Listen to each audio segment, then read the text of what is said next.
இந்த காலத்தில் வந்துட்டு எம்ஜிஆரோட அதே பாப்புலாரிட்டியோட இருக்கிற ஒரு நடிகராக நம்ம விஜயை பார்க்குறோம் அப்படின்னா கூட, ஆனால் தலைவன் தானைய தலைவன் மாதிரி நடந்துருக்கிறான். யார் ஓட்டு போடுறாங்களோ அவங்க தான் யோசிச்சு போடணும். அப்சல்யூட்லி.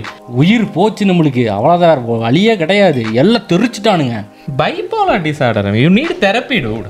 www.samugavirodhi.comக்கு வந்து பாருங்கடா. ஆமாம். ஏதோ முக்கியமான விஷயம் பேசணும்னு சொல்லி கூப்பிட்டு வந்தியே, என்ன விஷயம்? முக்கியமான விஷயம்லாம் பேசுகிறதுக்கு எதுவும் கிடையாது. முக்கியமான தகவல்கள் தான் இருக்குது. அதில் முக்கியமான தகவல் என்னன்னா, நம்ம சேனலில் இருந்த அனைத்து வீடியோக்களையும் தூக்கிவிட்டோம். ஸோ இது வந்து ரீபிராண்டடாக தரமான கண்டென்ட்டை மட்டுமே அழிப்பதற்காக, கெட்ட வார்த்தைகளை தடுப்பதற்காக, அழிப்பதற்காக, ஓகே, கெட்ட வார்த்தைகளை தவிர்ப்பதற்காக போட்டனே இங்கிலீஷ் கணக்கில், கெட்ட வார்த்தைகளை தவிர்த்து மக்களுக்கு பயனுள்ளதை மட்டுமே பரிசாக கொடுக்க வந்திருக்கிறோம், ஃப்ரீயாக கொடுக்க வந்திருக்கிறோம். ஸோ இன்றைக்கி என்ன மேட்டர்னா, இப்படியெல்லாம் சொன்னாலும் நம்ம பைத்தியக்காரத்தனமாக பேசுவோம். அதை கேட்குறக்கு 4 பேர் இருக்காங்கங்கிறது தான் நிதர்சனமான உண்மை. கிரகிருன்னு சுத்தாமல் மேட்டருக்கு வா. மேட்டருக்கு வரேன். மேட்ரு என்னென்னா, அண்ணன் விஜயை பற்றி பேசி ஆகணுங்கிறேன். இந்த மாதிரியான ரிஸ்கி மூவ்ஸ் எல்லாம் எடுக்கிறதுக்கு நீ தான் கரெக்டான ஆளு, எடு. அண்ணன் விஜய் வந்து இப்போது வெள்ளிக்கிழமை கொடியை, ஸ்பெயின் ஃப்ளாகை, சரி டிவிகே ஃப்ளாகை ரிலீஸ் பண்ணியிருக்காப்புல. ரிலீஸ் பண்ணதில் பல சர்ச்சைகளாம். என்னடா சர்ச்சைகள்? யார் பண்ணுறா சர்ச்சைகள்லாம்? ரிலீஸ் பண்ணதுக்கு யார் பண்ணுவா? பண்ணுறவங்க தான் பண்ணுவாங்க. அந்த மாதிரி பண்ணுறவங்க ஸ்பெயினை கொடி எடுத்துகிட்டு வந்துட்டாங்க. அப்புறம் அதில் இன்னொரு நுணுக்கங்கள்லாம் இருக்குது. அந்த கொடியில் 28 நட்சத்திரங்கள் இருக்குதா? இல்லை. அப்புறம் எவ்வளோ நட்சத்திரம் இருக்குது? அந்த கொடியில் 2 யானை சும்மா பிளிரிட்டு இருக்கு. நடுவில் அந்த தூங்கு மூஞ்சி மரத்தோட பூவு இருக்குது. தூங்கு மூஞ்சி மரமா? பூங்கா மரமா? அதான் நீ இருந்தில்லடா அப்போது, எங்கள் அம்மா கூட பேசிகிட்டு இருந்தாங்களே, பூ வந்து பார்க்க தூங்கு மூஞ்சி பூ மாதிரி இருக்குன்ட்டு இருந்தாங்களே. அப்போ நான் இல்லை. அது ஏதோ வாகை பூவா? வாகை. தூங்கு மூஞ்சியோ என்ன மூஞ்சியோ அதெல்லாம் முக்கியம் கிடையாது. அது ஒரு பூ. சைடில் 2 யானை. இதை வந்து எதிர்த்து எப்படி வந்து நீங்கள் யானையை யூஸ் பண்ணலாம்? அதுவும் வெள்ளையாக இருக்குது. நம்ம ஊர் யானை கூட கிடையாது, காது பெருசாக இருக்குது. அது ஆப்பிரிக்கா யானை. நம்ம ஊருக்கும் ஆப்பிரிக்கா யானைக்கு என்ன சம்மந்தம்? ஆப்பிரிக்கா யானை வந்துட்டு வெள்ளையாக இருக்காதா? என்ன வெள்ளையாக இருக்குது யானை? எங்கே வெள்ளையாக இருக்குது? ஆல்பினோ யானைகள் உண்டா?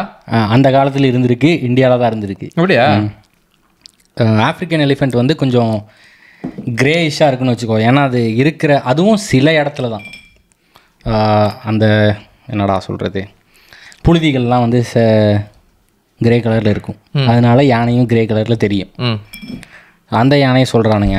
நம்ம யானை எடுத்து இந்த மண்ணெல்லாம் எடுத்து தலைமையெல்லாம் போடுற பழக்கம் நம்ம யானைக்கிட்டயா இருக்குது? அப்புறம் என்ன, நம்ம யானையும் சில டைம், இப்போ நம்ம காட்டு யானை பார்த்துருக்கோம்ல, காட்டு யானையும் சில டைம் ப்ரௌனில் தான் இருக்கும். முக்கியமான விஷயத்துக்கு வரேன். காட்டு யானைன்னு சொல்லும் போது தான் ஞாபகம் வந்துச்சு. ஒரு காலத்தில் வேலைக்கு போகாமல் படிப்பை முடித்துவிட்டு பல அரியர்களை வைத்து வெட்டியாக இருந்த காலத்தில் நமக்கு தெரிஞ்ச ஒருத்தர் இருந்தார். என்னடா பண்ணுற அப்படின்னு கேட்குறாரு என்கிட்ட. நான் என்னங்க, நான் சும்மா தாங்க இருக்கேன், காலேஜ் முடிச்சிட்டேன், வேலை கீழெல்லாம் ஒன்றும் இல்லை அப்படின்னா. அப்படியா, சரி நானும் சும்மா தான் இருக்கேன், எங்கூட வரியா அப்படின்னு கேட்டாப்புல. என்ன எங்கூட வரியானா எங்கேயா வர்றது? இல்லை இந்த யானை, புலி, சிறுத்தை, என்னடா கரட்டோந்தி, இதையெல்லாம் பார்க்க கூட்டிகிட்டு போகிறேன் அப்படின்னாப்புல. ஆசை காட்டிட்டாரு. அப்படியா, நல்லா இருக்குமே அப்படின்னு சொல்லிட்டு நானும் போட்டுக்கிட்டெல்லாம் மடித்து போட்டுட்டு போகிறது எங்கேயாவது. இது எப்படின்னா, இது ஒரு சொசைட்டி மாதிரி. ஃபாரஸ்ட் ஆஃபீஸர்ஸ் எல்லாம் இருப்பாங்க. அவங்களுக்கும் இவங்களுக்கும் எப்படின்னா ஒரு என்ஜிஓ மாதிரி வச்சுக்கோ. இவங்க வந்து அனிமல் வெல்ஃபேர்லாம், வைல்ட் லைஃப்பை சப்போர்ட் பண்ணுற ஆளுங்க. எப்படி சப்போர்ட் பண்ணுவாங்க? ஒரு சொசைட்டி பை கிவிங் மணி. யாருக்கு? அந்த ஃபாரஸ்ட் டிபார்ட்மெண்ட்டுக்கு. ஓகே. அப்புறம் இவங்களுக்கும் அதில் சில லாபங்கள்லாம் இருக்கும் தான். மேபி இந்த ஃபோட்டோ எடுக்கலாம், அந்த க்ளோஸ்அப் ஆப்பர்ச்சுனிட்டிலாம் கிடைக்கும். அதனால் நானும் ஒரு நாள் போயிட்டேன்.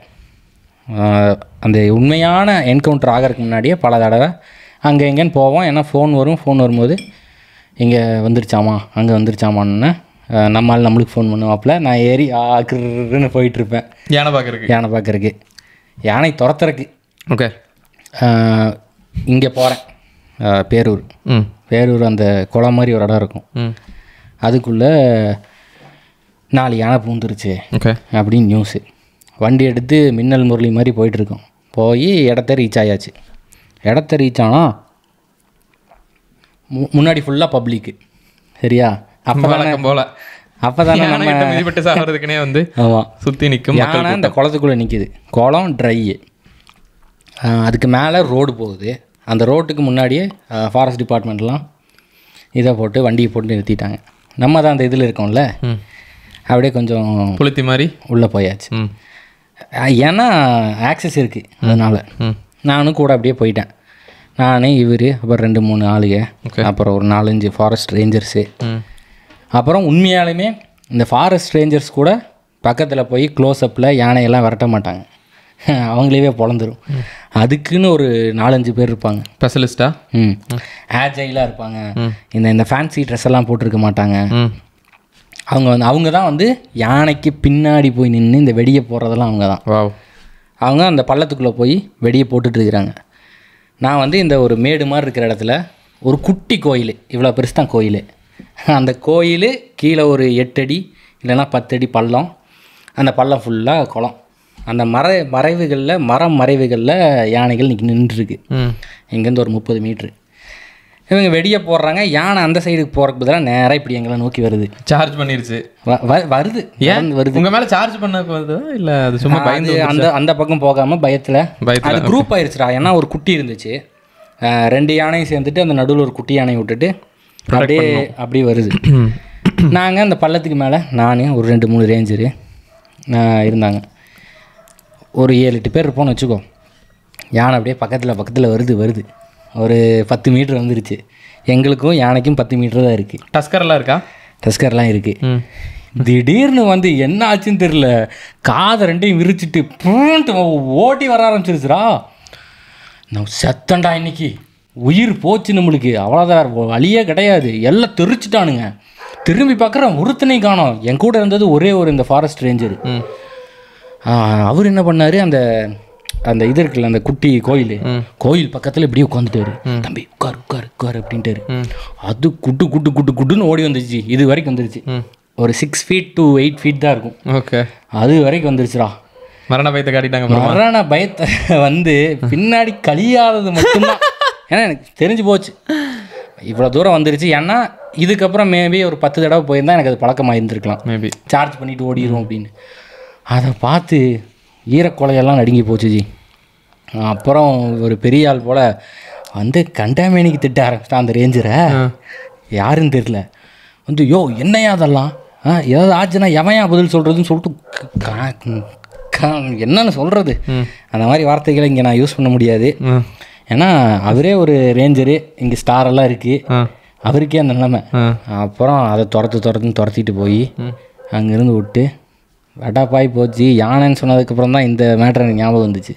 ஒரு வாட்டி ஞாபகம் இருக்கா, நீங்கள்லாம் வந்துட்டு இங்கே உட்காந்துட்டு இருந்தப்போ யானை ஸ்டெல்த் மோடில் வந்து உங்களை சார்ஜ் பண்ணி ஓட விட்டது? அந்த கதையும் இருக்குது. அந்த கதை எப்படி ஆச்சுன்னா, நம்ம பாய்ஸ் ஒரு 7-8 பேர் நம்ம போய் அங்கே உட்காந்துட்டு இருக்கும்போது ஒரு காட்டு பண்ணி கிருகிருன்னு ஓடுது. சரி, காட்டு பண்ணி வழக்கமாக ஓடுறது தானே சொல்லிட்டு கண்டுக்காம விட்டாச்சு. அப்புறம் அப்படியே சைலண்ட்டாக ஒருத்தன் அங்கே பாருங்கிறான். ஷேடோவில் அந்த கின்னாரிஸ் வீட்டு மேலே அப்படியே ஷேடோ ஒழுகுது. முழுசாலாம் தெரியல, ஏன்னா இருட்டு வேறு. அப்படியே வருது ஜி. கீழே விழுந்து காலெல்லாம் சாறு காயம் வாங்கி ரத்தம் ஊற்றுது எனக்கு. ஓடி வந்து என் கூட என் நாயெல்லாம் இருந்துச்சு, எங்கே தெரிச்சதுன்னே தெரியல. அப்புறம் போய் அதை ஊராக தேடி பிடிச்சிட்டு வந்து, ஸோ அதுவும் ஒரு டேஞ்சரஸான என்கவுண்டர் தான். சரி, சைட் ட்ராக் ஆகிட்டேன். ஆமாம், யானையை பார்த்தோன்னா கொஞ்சம் கதை கொஞ்சம் இன்ட்ரெஸ்டிங்காக இருந்துச்சுன்னா வந்துட்டு பரவாயில்ல சொல்லிட்டு நானும் ஒன்று பெருசாக எதுவும் பண்ணல. யானை கதையில் எக்ஸைட் ஆனதுனால கம்மிங் பேக் டு அண்ணன் விஜய். ஸோ அண்ணன் விஜய் வந்து இதை என்ன சொல்லியிருக்காப்புலன்னா, இதுக்கான மீனிங்கு, அர்த்தம், கட்சிக்கான சில விஷயங்கள்லாம் வந்து நான் இன்னொரு மீட்டிங் அப்போ சொல்கிறேன் அப்படின்னு சொல்லியிருக்காப்புல. ஸோ இது வந்து ஒரு நல்ல ஸ்ட்ராட்டஜி தான் என்னை பொறுத்த வரைக்கும். It is creating news. உட்காந்து 2 பேர் பேசிகிட்டு இருக்கோம், நம்மளுக்கு முன்னாடி லட்சக்கணக்கான பேர் பேசிகிட்டு இருக்காங்க. ஒரு பஸ்ஸை க்ரியேட் பண்ணுது. எனக்கு தெரியல விஜய் வந்து அரசியலில் கால் ஊன்றி நிற்க முடியுமா? முடியும் அப்படின்னு என்கிட்ட கேட்குறியா? கேள்வியை தானே நான் கேட்டிருக்கேன். ஒரு ஆள் இது ஒரு கேள்வின்னு என்கிட்ட கேட்டுக்கிட்டு இருக்கேன். சில பேரில் ஒரு குறிப்பிட்ட கட்சியோட ஆளுங்க வந்து நடிகர்கள் வரக்கூடாது, ஏன்னா எல்லா நடிகரும் வந்தால் எல்லோரும் சிஎம் ஆகிறதா, ஏன்னா அவங்களுக்கு ஆல்ரெடி பாப்புலாரிட்டி இருக்குது, ஸ்க்ரீனில் இருக்கிற பாப்புலாரிட்டி, அதை லெவரேஜ் பண்ணுறதுக்கும்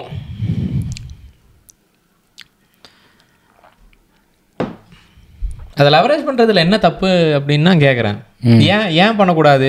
நீ காசு கொடுத்து ஓட்டு வாங்குற கட்சியை சேர்ந்த ஒரு ஆளாக இருந்தால் நீ இதெல்லாம் பேசவே கூடாது. அப்படி இல்லாத ஒரு கட்சியை சேர்ந்த ஆளாக நீ இருக்கிறதுக்கு ரொம்ப ரொம்ப வாய்ப்பு கம்மி. ஏன்னா அந்த மாதிரி ரொம்ப கம்மியான கட்சிகள் தான் இருக்குது. அந்த கட்சியும் வந்துட்டு காசு இல்லாதனால தான் கொடுக்காமல் இருக்குது அப்படிங்கிறது தான் நான் நம்ப விரும்புகிறேன். ஏன்னா காசு இருந்தும் அது கொடுக்காமல் இருக்கிற காலம் ஒன்று வந்துச்சுன்னா அப்போ நான் வந்துட்டு அந்த அளவுக்கு நல்லவங்க இருக்காங்கிறத நான் நம்பருக்கு தயாராகிக்கிறேன். அது வரைக்கும் நான் வந்துட்டு அவங்கள அவ்வளோ நல்லவங்களால போர்ட்ரே பண்ணுறதுக்கு தயாராக இல்லை. ஏன்னா வந்துட்டு அது அது அது வந்துட்டு ஒரு ரியாலிட்டியாக எனக்கு தோணலை அப்படி இருக்க முடியும்னு சொல்லிட்டு. ஸோ ஒன்று, நீ காசு இல்லாதனால கொடுக்க முடியாத கட்சியில் இருந்து நீ இது பேசுகிற, இல்லைனா காசு கொடுத்து ஓட்டு வாங்குகிற கட்சியிலேருந்து நீ இது பேசுகிற. நீ இதை ரெண்டில் எந்த சைடில் இருந்தாலும் இது பேசுகிறதுக்கு வந்துட்டு தகுதி இல்லாத ஒரு ஆளாக தான் நான் பார்க்குறேன். அதனால் விஜயோட பாப்புலாரிட்டியை பற்றி பேசுகிறதுக்கெல்லாம் யாருக்கும் தகுதி இருக்கிற மாதிரி எனக்கு தெரியல. அதை லெவரேஜ் பண்ணி விஜய் வந்துட்டு பொலிட்டிக்கல் கெயின் எடுத்துக்கிட்டான்னா கிட்டார்னா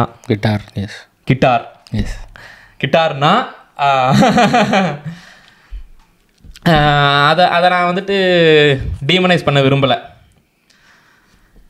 ஃப்ரீ கண்ட்ரி, யார் வேணால் போய் not as free as America but still at least in papers. யார் வேணால் கட்சியில் நிற்கலாம் ப்ரோ, கட்சி ஆரம்பிக்கலாம், சிஎம் பதவிக்கு நிற்கலாம். ஒரு இதில் வந்து பன்னீர்செல்வம்னு சொல்லிட்டு 10 பேர் என்னமோ நின்னாங்க. உண்மையாலுமே பன்னீர்செல்வம்னு சொல்லி 10 பேர் நின்னாங்க. அதுதான் இட்ஸ் ஃப்ரீ கண்ட்ரி, நீங்கள் ஆரம்பிக்கலாம். இதில் வந்து அது என்னடா இடம் கீழ்பாக்கமா? கீழ்பாக்கம் இல்லை, சினிமாக்காரங்கெல்லாம் எடுக்கிற இடம் பேர் என்ன? போயஸ் கார்டன். கோடம்பாக்கம் தான். கோடம்பாக்கத்தில் இருக்கிற எல்லா ஆர்டிஸ்ட்டுமே கிளம்பி வந்து நான் சிஎம் ஆக போகிறேன் அப்படின்னு சொன்னாலும் தப்பு கிடையாது. ஆனால் யார் ஓட்டு போடுறாங்களோ அவங்க தான் யோசிச்சு போடணும். Absolutely. இதில் வந்துட்டு there are two sides to this. I don't want to call it a problem, but still இந்த இந்த இந்த விவகாரத்தில் வந்துட்டு 2 பக்கம் இருக்குது. ஒன்று, இப்போ விஜய் வந்துட்டு அரசியலுக்கு வரார் அப்படின்னா மக்கள் நலன் கருதி தான் வரார் அப்படின்னு நம்ம நம்பலாமா? அது ஒரு சைடில் இருக்கட்டும். ஒன்று,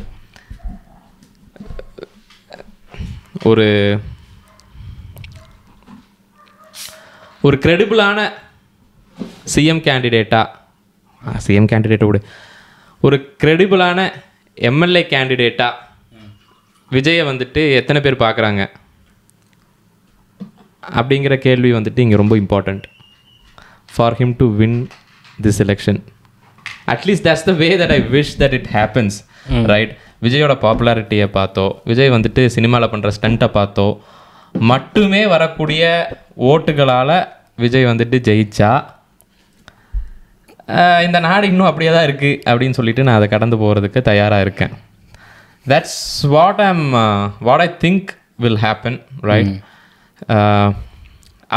இஃப் அட் ஆல் விஜய் வந்துட்டு ஜெயிச்சா, அது வந்துட்டு விஜயோட பாப்புலாரிட்டிக்கும் விஜய் வந்துட்டு படத்தில் காமிச்ச கிமிக் வேலைகளுக்குமே பார்த்து அதுக்காக வந்த ஓட்டுனால ஜெயிச்சதாக தான் இருக்கிறதுக்கான வாய்ப்பு இருக்குது. அதையும் தாண்டி ஒரு எம்எல்ஏ கேண்டிடேட்டுக்கு தேவை அவசியமான தகுதிகள் என்ன, அது வந்துட்டு நடிகர் விஜயா இல்லாமல் விஜய் என்ற ஒரு தனிநபருக்கு இருக்கா இல்லையான்னு பார்த்து ஒருத்தன் ஓட்டு போடுறான் அப்படின்னா we are living in a utopian society which is not true. So அது நடக்கிறதுக்கான வாய்ப்பு வந்துட்டு ரொம்ப கம்மியாக இருக்கிறதுனால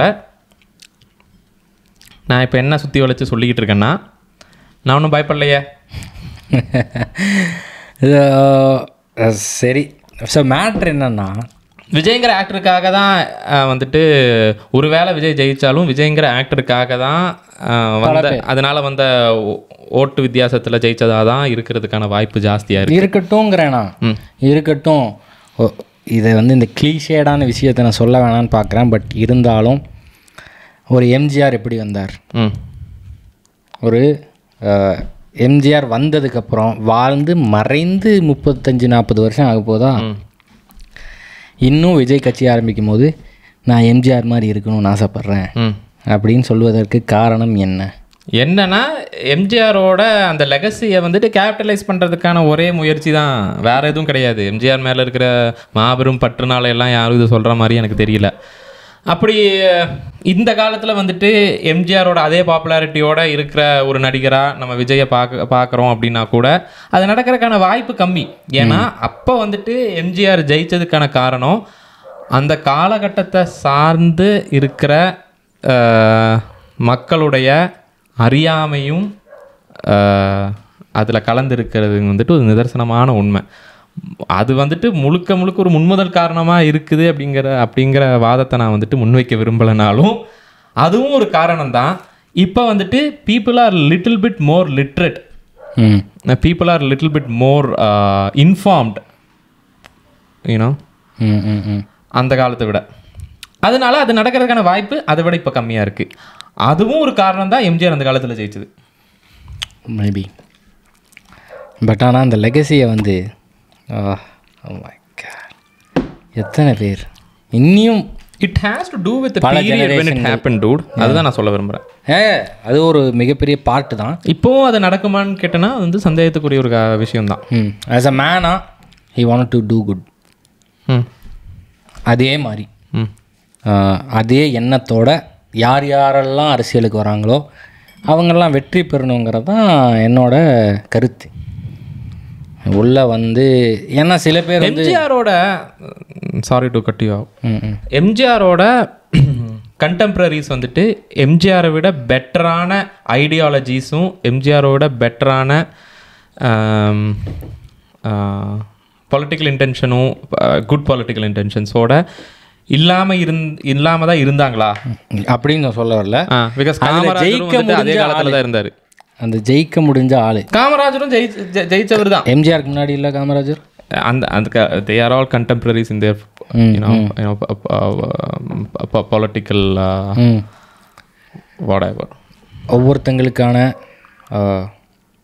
அவங்க என்னென்ன அடையணும், இல்லை இதை தான் என் மக்களுக்கு நான் கொடுக்கணும்னு நினைக்கிற விஷயங்கள் வேறையாக இருந்தாலும் மக்களுக்கு நான் நல்லது பண்ணணுங்கிறது தான் அவங்களோட ஃபஸ்ட்டு குறிக்கோளாக இருந்திருக்கு.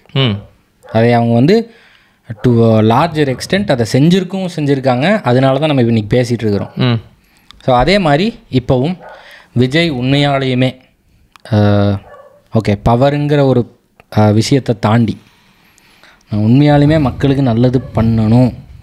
ஐ see lot of things going wrong தமிழ்நாட்டில். ஐ திங்க் ஏதோ இந்த போதை பொருள் அதை பற்றி கூட ஏதோ பேசினாப்லன்னு நினைக்கிறேன்.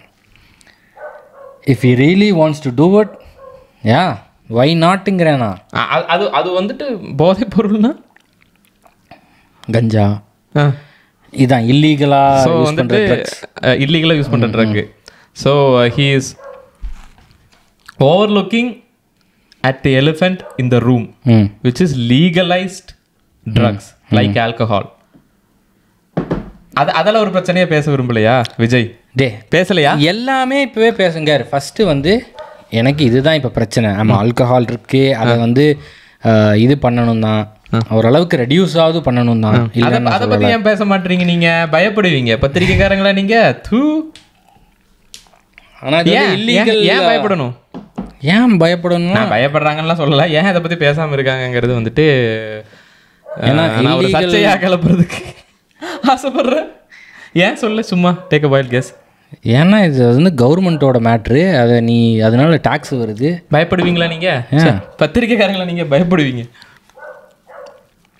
மேபி மேரிவானா வந்து ஒரு 15-20 வருஷத்துக்கு அப்புறம் இங்கேயும் லீகலைஸ் ஆகலாம். இங்கேயும் லீகலைஸ் ஆகிருக்கு. Medical marijuana is still legalised if it is prescribed. அது இட்ஸ் ஹோல் டிஃப்ரெண்ட் சினாரியோன்னு. இது மக்களுக்கு தெரியுமாங்கிறது எனக்கு தெரியல. இந்தியாவில் நான் ஒரு தடவை இதில் பார்த்துட்டு இருந்தேன் ஒரு வெப்சைட்டில். அவங்க வந்து அந்த வெப்சைட் என்னென்னா, நீ வந்து போய் அந்த கம்பெனியோட ஷேரை வாங்கிக்கலாம், இல்லைனா அந்த கம்பெனியை சில பேர் விற்பாங்க. எந்த கம்பெனி? எல்லா கம்பெனி, நீ யார் வேணால் போய் ஒரு மார்க்கெட் பிளேஸ் மாதிரி. எங்கே? அது ஒரு வெப்சைட் இருக்குது, நான் வந்து போய் பார்த்துட்டு இருந்தேன். அதில் ஒரு கம்பெனியோட ஷேரை வாங்கிக்கலாம்.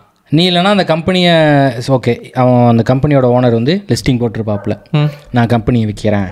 அப்படி இல்லைனா நான் வந்து கம்பெனிலேருந்து 25% ஸ்டேக்கு கொடுக்குறேன், எனக்கு 1 கோடி வேணும், அந்த மாதிரி போட்டிருப்பாங்க.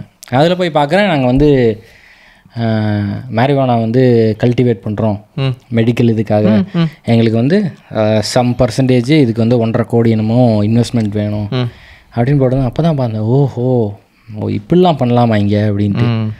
There are products available online which you can order if you are prescribed with it. You can order. Not marijuana derivative of marijuana. Products like tea bags infused with which has marijuana properties, right? What do you call it? அது என்னமோ சொல்லுவானுங்களே, cannabinoids, something like that.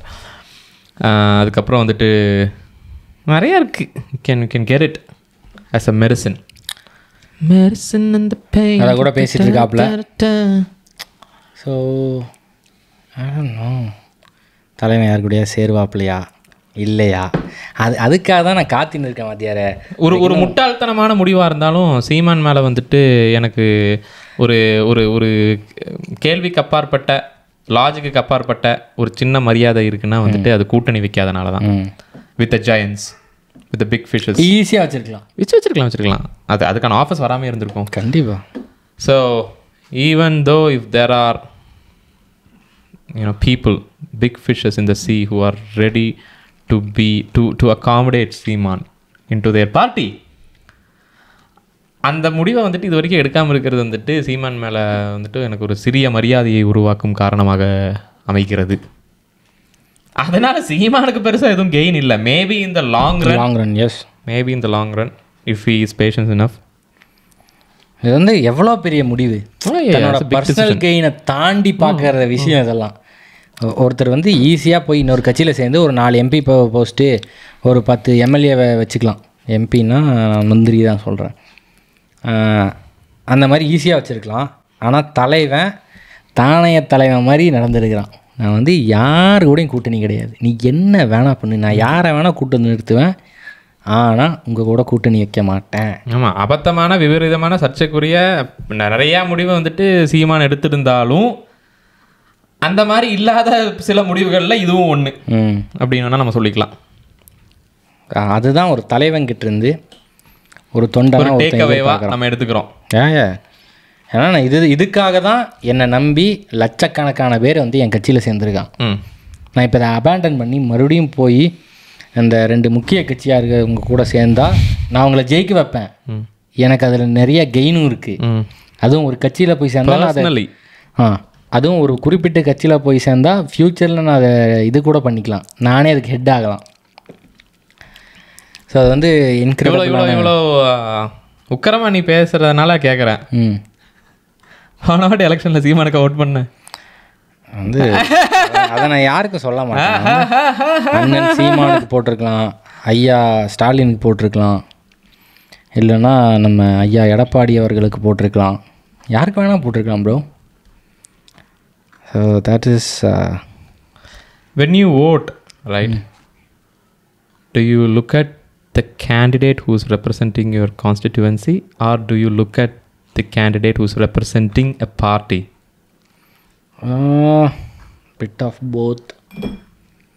ஆனால் major part வந்து Do you even consider independent candidates? Not really. Yeah. So you always see if someone is representing a party and then decide among them, right? Yeah. இந்த போக்கு மாறணும். நான் நம்ம இதில் கூட யாரோ ஒரே பேரில் ஒரு தடவை யாரும் நின்றுதாங்களா? அது எல்லா தொகுதியிலும் நடக்கும். பண்ணி இதுதான் இப்போதைக்கு அண்ணன் விஜயோட மேட்ரு. கொடியை பற்றி பேசிகிட்டு இருந்த யானையோட முடிச்சவன் தான் வேற எங்கேயோ போயிட்ட. யானைக்கு அப்புறம் வேற அந்த கொடியில் எதுவுமே இல்லையா? ஸ்பெயின், யானை, வாகை, நட்சத்திரங்கள், தூங்கு மூஞ்சி, நட்சத்திர ஜன்னலில் தூங்கு மூஞ்சி மரம், தூங்க மூஞ்சி வாகை பூவெல்லாம் நான் பார்த்ததே இல்லைடா. நான் தான் இது நம்மளுக்கு எப்படி தூங்கு மூஞ்சி? ஒரு எக்ஸ்டிங்க்ட் ஸ்பீஷிஸ் அது இப்போல்லாம் பார்க்க முடியாதா? இது ஒரு தற்குறித்தனமான கேள்வியா இல்லையாங்கிறது வந்துட்டு இந்த வீடியோ ஏர் ஆகும்போது தான் தெரியும். ஏண்டா இதை கூட பார்த்தது இல்லையாடா தற்குறி நாய்கள்லாம் வந்து மைக்கை போட்டு ஒருத்தன் கமெண்ட் பண்ணியிருந்தாச்சு, இவனுங்க வேற ஆகுனா மைக்கை போட்டு வந்து உட்காந்து ஏதோ ரிவ்யூன்னு உட்காந்துடுறானுங்கப்பா அப்படிங்கிறானுங்க. நம்ம ரிவ்யூ பண்ணோமா? எதை ரிவ்யூ பண்ணோம்? ஏதோ மூவி ரிவ்யூ பண்ணோமா? ஏதோ போட்டுட்டு இருந்தப்போ வந்து யாரோ கமெண்ட் பண்ணியிருந்தாங்க. ஓகே, இதுல உன் ஃபேன்ஸ் வேற வந்து என்ன சோதிக்கிறானுங்க. கொஞ்சம் அசிங்கமா இருக்கு எனக்கு. சோதிக்கிறானுங்கடா. இவன் யாரா சும்மா கூட்டு வந்து உட்கார வச்சிருக்கேன்னு கேட்குறானுங்க. அப்புறம் பர்சனலாக வந்து தாக்குறானுங்களா? பர்சனலாக வந்துட்டு உங்ககிட்ட வந்து எதாவது சொல்லிட்டு இருக்கானுங்களா? கமெண்ட்டில் வந்துட்டு எனக்கு தெரிஞ்சு பெட்டர் அவர் அவாய்ட் பண்ணிங்கன்னா நல்லா இருக்கும்னு நினைக்கிறேன்லாம் சொல்லிட்டு இருக்கானுங்க. டே இங்கே பாரு, வேணாம், அராஜக அரசியல் எங்களுக்கும் பண்ண தெரியும். நாங்கள் பண்ணதில்லை, நாங்கள் பண்ணவும் மாட்டோம். அதனால் வந்துட்டு நான் இதுக்கெல்லாம் வந்துட்டு ரெஸ்பாண்ட் பண்ணாமல் இருக்கேன். அசர மாட்டோம். தமிழில் இந்த மாதிரி யாராவது பாட்காஸ்ட் பண்ணுறவங்க இருக்காங்களா? இருப்பாங்க. ஓகே, யாராக இருந்தாலும் we are coming to take you place. யாராவது சார் 2-3 பேர் இருக்காங்க. எனக்கு பேரும் வந்துட்டு தெரியும். அதை நாங்கள் வந்துட்டு யார் இருந்தாலும் சரி, எனக்கு யார் என்னென்னலாம் தெரியாது. நம்ம பார்த்தது ஒன்று ஜோ ரோகன். யாராக இருந்தாலும் we are coming. We are not here to take part. We are here to take over. அப்படி என்று சொல்லிக்கொண்டு ராணுவத்தில் அடைஞ்சவனை விட ஆணவத்தில் அடைஞ்சவன் தான் சொல்லி அடித்தா தாஞ்சி நல்லா இருக்கும். சொல்லி அடித்தா நல்லா இருக்கும். வேற ஏதோ வாயில் நான் வந்து இங்கே வந்து நான் வந்து ஒரு அரகன்ட் ஃபெல்லோவாக தெரியலாம். ஆனால் வந்து இதையவே நீ கட் பண்ணி நான் அந்த பக்கம் போனால் மட்டையாக மடங்கிடுவேன். அது யாருக்கு தெரியாது. பரவாயில்ல, மாதிரி பேசிகிட்டு இருக்கான்னு சொல்லிட்டு எடிட்டிங் டேபிளில் கட் பண்ணிக்க. பரவாயில்லடா. நான் வந்து எனக்கு தெரிஞ்சவங்களுக்கு நான் வேறு ஆளாகவும் இதுக்கு வேறு ஆளாகவும் தெரிஞ்சாலும் எனக்கு okay. Bipolar disorder, you need therapy dude. ஐயோ, இன்னொரு எபிசோடுக்கு கண்டென்ட் இருக்குது. பைபோலார் டிஸார்டர் இருக்கா? பைபோலார் டிஸார்டரில் இன்றைக்கி நடந்த சம்பவங்கள் தான். என்ன தெரியாத மாதிரி சிரிக்கிற? தெரியல, அனுப்பிச்சோம்ல, அதையே ஒரு கண்டென்ட்டாக எடுத்து போடுவோம்ல. அந்த மாதிரி பல மன உளைச்சல்கள், வியாதிகள் இருக்கக்கூடிய ஆளுக தான் நாங்கள்.